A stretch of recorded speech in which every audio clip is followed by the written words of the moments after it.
ପିଲାମାନେ ତୁମେମାନେ ବର୍ତ୍ତମାନ ଦଶମ ଶ୍ରେଣୀରେ ପଢ଼ୁଛ। ଗତ 5 ବର୍ଷର ଉଚ୍ଚ ମାଧ୍ୟମିକ ବିଦ୍ୟାଳୟରେ ଅଭିଜ୍ଞତା ସ୍ୱରୂପ ତୁମେମାନେ ବିଭିନ୍ନ ରୁଚିର ପିଲାଙ୍କ ସହିତ ମିଳାମିଶା କରିଛ। ତୁମେମାନେ ଏପରି କିଛି ପିଲାଙ୍କୁ ଭେଟିଥିବ ଯେଉଁମାନେ ଖୁବ୍ ମେଧାବୀ, ଦୈନିକ 8ରୁ 10 ଘଣ୍ଟା ପଢ଼ାପଢ଼ି ମଧ୍ୟ କରନ୍ତି। ଆଉ କିଛି ପିଲାଙ୍କୁ ଭେଟିଥିବ ଯେଉଁମାନେ 2ରୁ 3 ଘଣ୍ଟା ପଢ଼ି ମଧ୍ୟ ସମାନ ପ୍ରଦର୍ଶନ କରନ୍ତି। ଏହା କିପରି ସମ୍ଭବ? ଆଶ୍ଚର୍ଯ୍ୟଜନକ ନୁହେଁ କି? ହଁ, ଏହା ସମ୍ଭବ। ଏହାର ଏକମାତ୍ର ଉତ୍ତର ହେଉଛି ସ୍ମାର୍ଟ ୱାର୍କ। ହଁ, ହାର୍ଡ଼ୱାର୍କ ସହିତ ସ୍ମାର୍ଟ ୱାର୍କ ମଧ୍ୟ ପରୀକ୍ଷାର ପ୍ରଦର୍ଶନକୁ ପ୍ରଭାବିତ କରେ ଏବଂ ଆଶାତୀତ ସଫଳତା ଆଣିବାରେ ସାହାଯ୍ୟ କରେ। ଏବେ ଆମେ ଦେଖିବା ଆମେ ସ୍ମାର୍ଟ ୱାର୍କ କରିବା କିପରି। ଏହାର ପ୍ରାଥମିକ ପର୍ଯ୍ୟାୟ ହେଉଛି ସିଲାବସ୍ ଏବଂ କୋଶ୍ଚିନ୍ ପ୍ୟାଟର୍ନର ତର୍ଜମା କରିବା। ଆମେ ବର୍ତ୍ତମାନ ଓଡ଼ିଶା ମାଧ୍ୟମିକ ଶିକ୍ଷା ପରିଷଦ ଦ୍ୱାରା ପ୍ରସ୍ତାବିତ କୋଶ୍ଚିନ୍ ପ୍ୟାଟର୍ନକୁ ଭଲ ଭାବେ ଜାଣିବା ଏବଂ ପିଲାମାନେ ତୁମେମାନେ ଚାହିଁଲେ ଏହାକୁ ନୋଟ୍ କରିପାରିବ, ନଚେତ୍ ଏହାର PDF ଫାଇଲ୍ ମୁଁ ଡିସ୍କ୍ରିପ୍ସନ୍ ବକ୍ସରେ ଦେଇଥିବି। ଆପଣମାନେ ଚାହିଁଲେ ଲିଙ୍କରେ କ୍ଲିକ୍ କରି ଡାଉନଲୋଡ଼ କରାଇ ନେବେ। ବର୍ତ୍ତମାନ ଆମେ କୋଶ୍ଚିନ୍ ପ୍ୟାଟର୍ନକୁ ଦେଖିବା। ତୁମେମାନେ ସ୍କ୍ରିନ୍ ରେକର୍ଡ଼ିଂରେ ଦେଖିପାରୁଥିବ ଯେ ଫାର୍ଷ୍ଟ ଲାଙ୍ଗୁଏଜ୍ ଓଡ଼ିଆର ଏକ୍ଜାମ୍ ପ୍ୟାଟର୍ନ ପୂର୍ବପରି ସମୟ 2 ଘଣ୍ଟା ରହିଛି ଏବଂ ପୂର୍ଣ୍ଣ ସଂଖ୍ୟା 80 ମାର୍କ ଅଛି ଏବଂ ଅବଜେକ୍ଟିଭ୍ ପେପର ଯେଉଁଟାକି 1 ନମ୍ବରରେ ଅଛି MCQ କ୍ୱେଶ୍ଚିନ୍। ପୂର୍ବପରି MCQ ହିଁ ରହିବ କିନ୍ତୁ OMR ଉଠିଯାଇଛି। 1 ନମ୍ବରରେ ରହିବ 50ଟି ବହୁ ବିକଳ୍ପ ପ୍ରଶ୍ନ, ଯାହାକି ଗଦ୍ୟ, ପଦ୍ୟ, ଗଳ୍ପ, ଏକାଙ୍କିକା ଓ ବ୍ୟାକରଣରୁ ଆସିବ। ପ୍ରତ୍ୟେକ ରହିବ 1 ମାର୍କ। ଏବେ ଦେଖିବା ସବଜେକ୍ଟିଭ୍ ପେପର। 3ଟି ଦୀର୍ଘ ଉତ୍ତରମୂଳକ ପ୍ରଶ୍ନ ଆସିବ, ପ୍ରତ୍ୟେକ 10 ମାର୍କ ଲେଖେ। ଏହା ପରେ ଆମେ ଦେଖିବା ଯେ 1 ନମ୍ବରରେ ଆସିବ 2ଟି ପ୍ରଶ୍ନ, ପ୍ରତ୍ୟେକର 5 ନମ୍ବର ଲେଖେ। କ'ଣ ରହିବ? ଗୋଟିଏ ରହିବ ଗଦ୍ୟ ବିଭାଗରୁ ଏବଂ ଆଉ ଗୋଟିଏ ରହିବ ପଦ୍ୟ ବିଭାଗରୁ। ଏବେ 2 ନମ୍ବର ପ୍ରଶ୍ନରେ ଆମକୁ ଦେଖିବାକୁ ମିଳିବ ରଚନା, ଯାହାକି ରହିବ 200 ଶବ୍ଦରେ। ଆଉ ଥରେ କହି ରଖୁଛି 200 ଶବ୍ଦରେ, ଯେଉଁଥିରେ କି 3ଟି ବିକଳ୍ପ ମଧ୍ୟ ରହିବ। ଆପଣ 3ଟି ରଚନା ଭିତରୁ ଗୋଟିଏ ରଚନା କରିପାରିବେ, ଯାହାକି ରହିବ 10 ମାର୍କର। ଏବେ ଦେଖିବା ପିଲାମାନେ 3 ନମ୍ବର ପ୍ରଶ୍ନକୁ। 3 ନମ୍ବର ପ୍ରଶ୍ନରେ ଗୋଟେ ଅନୁଚିତ ପଡ଼ିବ, ଯାହାକି 5ଟି ପ୍ରଶ୍ନ ରହିଥିବ, ପ୍ରତ୍ୟେକର ନମ୍ବର ରହିବ 2 ନମ୍ବର ଓ ଏହାର ଉତ୍ତର ଆପଣଙ୍କୁ 25ଟି ଶବ୍ଦରେ ଦେବାକୁ ପଡ଼ିବ।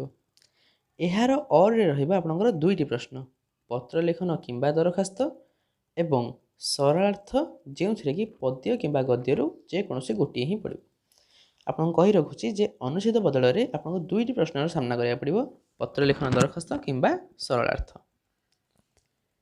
ଏବେ ଆମେ ଦେଖିବା ଯେ ଆମର ସେକେଣ୍ଡ ଲାଙ୍ଗୁଏଜ୍ ଇଂଲିଶରେ ଆମର କୋଶ୍ଚିନ୍ ପ୍ୟାଟର୍ନ କେମିତି ରହିବ। ଏବେ ଦେଖିପାରୁଥିବେ ସେକେଣ୍ଡ ଲାଙ୍ଗୁଏଜ୍ ଇଂଲିଶର ଟାଇମ୍ ଡ୍ୟୁରେସନ୍ ରହୁଛି 2 ଘଣ୍ଟା ଏବଂ ଫୁଲ୍ ମାର୍କ ରହୁଛି ପୂର୍ବପରି 80 ମାର୍କ। ଏବେ 1 ନମ୍ବରରେ ରହିବ ସେଇ MCQ, ଯାହାକି ଆପଣଙ୍କର ନନ୍ ଡିଟେଲ୍ଡ, ଡିଟେଲ୍ଡ ଆଣ୍ଡ ଗ୍ରାମାରରୁ ଆସିବ। ପ୍ରତ୍ୟେକ 1 ମାର୍କ ଲେଖାଏଁ 50 ମାର୍କ। ଏହା ପରେ ଆପଣ ଦେଖିପାରୁଥିବେ ଯେ ଆମ ସବଜେକ୍ଟିଭ୍ ପେପରରେ ଓଡ଼ିଆ ପେପର ଭଳି 3ଟି ସବଜେକ୍ଟିଭ୍ ଟାଇପ୍ କୋଶ୍ଚିନ୍ ପଡ଼ିବ, ପ୍ରତ୍ୟେକର ମୂଲ୍ୟ ରହିବ 10 ମାର୍କ। କୋଶ୍ଚିନ୍ ନମ୍ବର 1ରେ ରହିବ ଆପଣଙ୍କର 2ଟି ପ୍ରଶ୍ନ, ପ୍ରତ୍ୟେକର ମୂଲ୍ୟ ରହିବ 5 ମାର୍କ ଲେଖାଏଁ। ଗୋଟିଏ ରହିବ ପ୍ରୋଜ୍ରୁ ଆଉ ଗୋଟିଏ ରହିବ ପୋଏଟ୍ରିରୁ। ପ୍ରୋଜ୍ରୁ ଗୋଟିଏ ଲଙ୍ଗ୍ କୋଶ୍ଚିନ୍ ଆସିବ ଏବଂ ପୋଏଟ୍ରିରୁ ମଧ୍ୟ ଗୋଟିଏ ଲଙ୍ଗ୍ କୋଶ୍ଚିନ୍ ଆସିବ। ଏହା ବାଦ ଆପଣଙ୍କର 2 ନମ୍ବରରେ ଆପଣ ଦେଖିପାରୁଥିବେ ଯେ ଏସେ ଅଛି, ଯାହାକି ଆପଣଙ୍କୁ 200 ୱାର୍ଡ଼ ଲେଖିବାକୁ ପଡ଼ିବ ଏବଂ ଏଠି ଆପଣ ଦେଖୁଥିବେ ଏଠି ଅର୍ରେ ଆପଣଙ୍କର ଆଉ 2ଟି ପ୍ରଶ୍ନ ରହିବ। ଓଡ଼ିଆରେ ଏସେ ଯେଉଁ ରହୁଛି ରଚନା, ସେଇଟା କମ୍ପଲସରି ଥିଲା, କିନ୍ତୁ ଇଂଲିଶରେ ଆପଣଙ୍କର ଏସେ ବଦଳରେ ଆପଣ 2ଟି ପ୍ରଶ୍ନ ଆଟେଣ୍ଡ କରିପାରିବେ, ଯାହାକି ରହିବ ଲେଟର୍ ରାଇଟିଂ ଏବଂ ଆପ୍ଲିକେସନ୍। ଲେଟର୍ ରାଇଟିଂର ମୂଲ୍ୟ ରହିବ 5 ମାର୍କ ଓ ଆପ୍ଲିକେସନ୍ର ରହିବ ମୂଲ୍ୟ 5 ମାର୍କ ଓ ପ୍ରତ୍ୟେକକୁ ଆପଣଙ୍କୁ 100 ୱାର୍ଡ଼ରେ ଲେଖିବାକୁ ପଡ଼ିବ ଏବଂ କେବଳ ଏସେର ମୂଲ୍ୟ ରହିବ 10 ମାର୍କ, ଯାହାକି ଆପଣଙ୍କ 2 ନମ୍ବରରେ ଆପଣ ଲେଖିପାରିବେ। ଆପଣ ଯେକୌଣସି ଗୋଟିଏ ଆପଣ ଆଟେଣ୍ଡ କରିବେ। 3 ନମ୍ବରରେ ଆପଣ ଦେଖିପାରୁଥିବେ ଯେ ଅନସିନ୍ ପ୍ୟାସେଜ୍ ରହୁଛି, ଯେଉଁଥିରେ କି 5ଟି ପ୍ରଶ୍ନ ପଚରାଯିବ, ପ୍ରତ୍ୟେକର ମୂଲ୍ୟ ରହିବ 2 ମାର୍କ। ନଚେତ୍ ଆପଣ ଯଦି ଅନସିନ୍ ପ୍ୟାସେଜକୁ ଟ୍ରାଏ ନ କରିବେ, ଦେନ୍ ଆପଣଙ୍କର ଅର୍ରେ ଆପଣଙ୍କର ରହିବ ଟ୍ରାନ୍ସଲେସନ୍ ଏବଂ ରାଇଟ୍ ଏ ରିପୋର୍ଟ ବା ରିପୋର୍ଟ ରାଇଟିଂ ଆଉ ଡାଇଲଗ୍ ରାଇଟିଂ। ଆପଣ ଚାହିଁଲେ ଅନସିନ୍ ପ୍ୟାସେଜକୁ ଆଟେଣ୍ଡ କରିପାରିବେ, ନଚେତ୍ ଟ୍ରାନ୍ସଲେସନ୍ ଏବଂ ରିପୋର୍ଟ ରାଇଟିଂକୁ ଆଟେଣ୍ଡ କରିବେ, ଯାହାକି ଆପଣଙ୍କର ପ୍ରତ୍ୟେକର ମୂଲ୍ୟ 10 ମାର୍କ ରହିବ। ଏବେ ଆପଣ ଦେଖିପାରୁଥିବେ ଯେ ମଝିରେ ଆପଣଙ୍କର ସେକେଣ୍ଡ ଲାଙ୍ଗୁଏଜ୍ ହିନ୍ଦୀ ଗଲା, ଏବେ ଥାର୍ଡ଼ ଲାଙ୍ଗୁଏଜ୍ ସାଂସ୍କ୍ରିଟ୍ ଦେଖିବା। ପୂର୍ବପରି ଆପଣଙ୍କର ଅବଜେକ୍ଟିଭ୍ ପେପରରେ MCQ ହିଁ ରହିବ, ଯେଉଁଥିରେ କି ପ୍ରୋଜ୍, ପୋଏଟ୍ରି ଆଉ ଗ୍ରାମାରରୁ ଆସିବ। 50 मार्क। सब्जेक्टिव पेपर से ही भली 3टी प्रश्न जो थी कि 1 नंबर रे प्रोज और पोएट्री आपंकर 2टी प्रश्न आसो प्रत्येक मूल्य रहा 5 मार्क लेखे। यापर आप देखिपे क्वेश्चन नंबर 2 रे आपको सामना करा पड़ो अनुच्छेद। अनुच्छेद आप विषय रे आप 10टी अनुच्छेद जो थ्रू कि आप 5टी प्रश्न पड़ो और आप प्रत्येक उत्तर मूल्य रहा 2 मार्क लेखे 10 मार्क। 3 नंबर आप देखिपे ट्रांसलेसन किंबा सेंटेंस फॉर्मेशन बा वाक्य गठन प्रत्येक मूल्य रहा 10 मार्क लेखे। आप किंबारे ट्रांसलेसन 5टी पड़ो और सेंटेंस फॉर्मेशन 5टी पड़ो आप जेकोसी अटेंड कले आपको 10 मार्क मिल। एवं देख थर्ड लैंग्वेज हिंदी में डिटो से ऑब्जेक्टिव मार्क आप प्रोज पोएट्री और ग्रामर रू पड़ो 50 मार्क। सब्जेक्टिव 1 नंबर में प्रोज पोएट्री जो 10 मार्क रही 2 नंबर रहा अनसीन पैसेज। 3 नंबर आप देखिपे ट्रांसलेसन बदल रही डू वाज डायरेक्टेड जहाँकि संस्कृत ठू अलग जो संस्कृत थी सेंटेंस फॉर्मेशन से हिंदी में अच्छी डू वाज डायरेक्टेड जेपर देथिबो आपन सेपरि अटेंड करिया पड़ो। एबे आमे देखिया मैथमेटिक्स रो जहाँकि टाइम रोचे 15 मिनिट एक्स्ट्रा 2 घंटा 15 मिनिट फुल मार्क से 80। एमसीक्यू रे आपको अटेंड करिया पड़ो 50टी प्रश्न जो थे आपको प्रत्येक 1 मार्क लेखे मिल 50 मार्क। एबे देखिबा आपनकर जो रिडक्स सिलेबस रहिबो जो रिड्यूस सिलेबस रहिबो सेही अनुसार ही आपनको सब चैप्टर रो क्वेश्चन आसीबो प्रत्येक विषय रे सेया आपन सिलेबस रिडक्शन होईची कोविड पे सो सेही अनुसार आपन प्रिपेयर हेबे। जदि आप तार रिलेटेड वीडियो चाहते हैं देन आम चैनल को सब्सक्राइब करूँ आम जल्दी ही आपको रिड्यूस सिलेबस देदेबू। एबे 1 नंबर 2 नंबर से ही सब्जेक्टिव पेपर रे 2टी प्रश्न आसो आलजेब्रा रू 1 नंबर रे जहाँ रहा 5 मार्क लेखे 10 मार्क। 2 नंबर में आलजेब्रा और ट्रिगोनोमेट्री रू 2टी प्रश्न आसो जहाँकि 5 मार्क लेखे 10 मार्क रहिबो। 3 नंबर रे ज्योमेट्री और मेंसुरेशन रू 2टी प्रश्न आसो 5 मार्क लेखे 10 मार्क। आपन देखिपे जे 30 मार्क सब्जेक्टिव गला। एबे जीएससी जो रहा फिजिकल साइंस आउ लाइफ साइंस फिजिकल साइंस आउ लाइफ साइंस प्रत्येक आपंकर 25 मार्क लेखे एमसीक्यू आसो आज पर रिड्यूस्ड सिलेबस।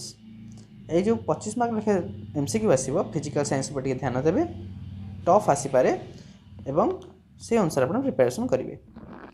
सब्जेक्टिव पेपर देखा यदि फिजिकल साइंस देन 1 नंबर रे आपंकर 3टी बिट आसो 3 3 आउ 2 मार्क प्रश्न 1 नंबर आसो जहाँकि 8 मार्क।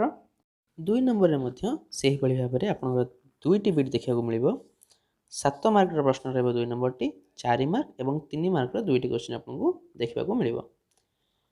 एबे देखिए लाइफ साइंस ऑब्जेक्टिव पेपर से भाई 25 मार्क ऑब्जेक्टिव देखा मिल लाइफ साइंस रे आज पर रिड्यूस सिलेबस आउ थे कही रखुची सिलेबस रिडक्शन होती जेगुड़िक दरकार आप तारी पर फोकस करेंगे।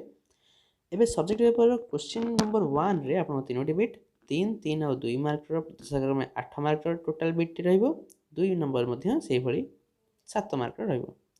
एबे एसएससी रो देखिबा जे एसएससी रे रहिबो हिस्ट्री पॉलिटिकल साइंस जो थे कि आपन रहिबो 40 मार्क 25 मार्क ला short question 15 mark long question जो थे 4 2 2 मार्क रहिबो 8 मार्क और 3 2 2 मार्क रहिबो 7 मार्क 2टी क्वेश्चन।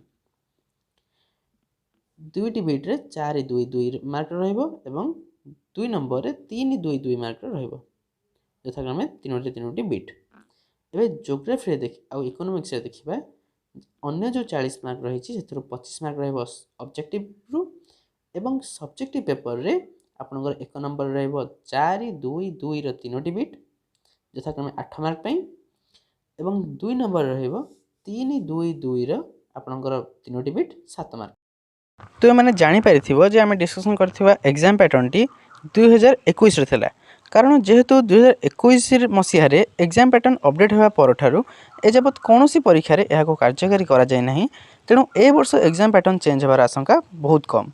जदि भविष्य में ए संक्रांत कौन अपडेट मिले तेज नोटिफिकेशन पाइबा चैनल टी सब्सक्राइब करूँ। वीडियो भल लगी लाइक और शेयर करने को भूलु ना। जय हिंद।